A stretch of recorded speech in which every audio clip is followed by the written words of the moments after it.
Hello, Susan Zink here, and this is a second part to the video that I've already offered to you about punishment. Now, in that video, I talked about the fact that we have lots of moms who want to avoid punishment, but they really are not adequately putting something else in place that will replace the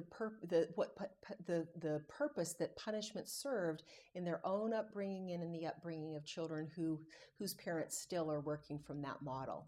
And I talked about that you have to be in a place of being able to deal with your own pain a little bit if you're going to look for an alternative. Now, one of the things I know is that when we talk about things like that, some of the pain that comes up is from us reflecting on the mothering we've already done. And when we've, spanked a child or done something else that we feel bad about. And I think it's really important that you recognize you're going to do things that mess up. You're going to do things that you're going to feel really bad about having done. And as you know, I hope by now, I don't want you going into guilt. I want you going into reflection. And I'm going to share my one of the worst mothering moments that I had with my young children. And it actually was a very public one in some ways because the very first article I ever had published that wasn't in a school publication was actually about what I'm going to tell you right now. So I studied with a man who I still have a lot of respect for, and he has a lot of insight into children who have learning challenges and just a lot of really valuable insights that I took away from studying with him. But one of the things that he said was, if you're going to punish a child, it needs to be rare and it needs to be something that is going to be really memorable and so memorable that it truly extinguishes the behavior. And if you're familiar with behavior modification, then that's terminology will have more meaning for you. What he suggested was a drop of Tabasco sauce on the tongue. Now, as I said, not only is this the only thing I've ever published that I am ashamed of, it is one of the worst moments that I had with my child. And I don't even know what my son was doing that caused me to feel he needed a punishment that was so intense that it would absolutely extinguish that behavior. And that's part of the point of the story.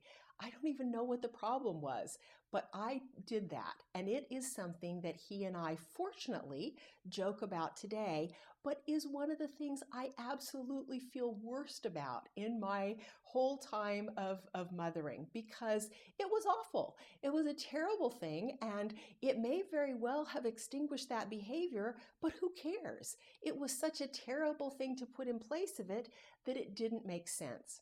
Now, the thing that I want you to take from this is that first, you're going to mess up. There's a wonderful Maya Angelou quote that says, you do the best that you can until you know better. And then when you know better, you do better. And that's all that you can do. So whatever horrible things you feel like you've done with your children, you need to first take what the lesson is from it. So for me, the lesson of that was nothing is worth what that experience was. Nothing. I don't care what the behavior is that I don't want them to do anymore. It's not worth this. So you take the lesson away and then you let it go. You let it go and you come to a new place and you say, I'm going to do better. Now, I wish I could tell you that, oh, that happened, a week or two after I did that. No. I was using punishment in some form or another until my children were grown. Now, it wasn't Tabasco sauce. It was things like penalty jobs, and I'll tell that story in another video. But one of the things I realized when I was chatting with my sons before I moved just about a year ago, I said, talk to me about your experience. Talk to me about when you were kids and what you liked and what you didn't like. And there wasn't a lot of things they didn't like. And there wasn't very much that came up, oh, I wish you hadn't done that.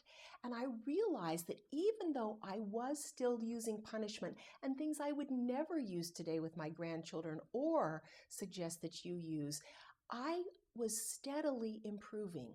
I was steadily substituting things that were more effective than punishment. And that's the reason why at the end of that time, there was very little punishment going on. There was a little bit, but we were solving problems together. And that's the point of this video. If you're not going to punish, one of the things that has to happen is you have to put in place methods, deliberate times where you do problem solving with your children. They have to have a say. They have to participate, because that is the only really effective thing that's going to let you eliminate punishment completely and still have respectful behavior and the boundaries that you and your children need for happy and secure, healthy lives.